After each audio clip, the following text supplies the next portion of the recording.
O governo assina acordo com a empresa Focus para instalação fio fibra óptica.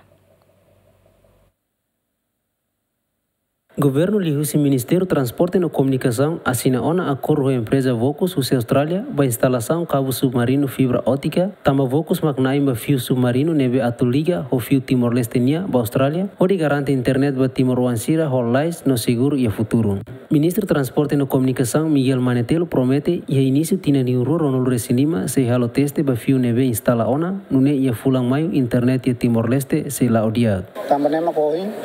então Vocus assina acordo né também itene fio né cabo né liga para Vocus ne fio também hosira itu precisa halo acordo ida batina sanu resin hitu também sira mat fornece banda larga baita internet baita lius itene cabo né por isso acordo ne ointa assina nessa fase ida e fase tuir mai ita começa a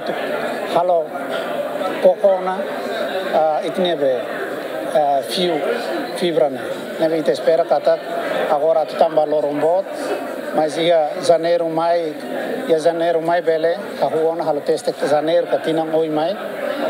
primeiro trimestre né bele halo kokona vai ter fio neve instala né depois itare fase certo irmã ao teve bem kata bom mais que a certeza mas ao sempre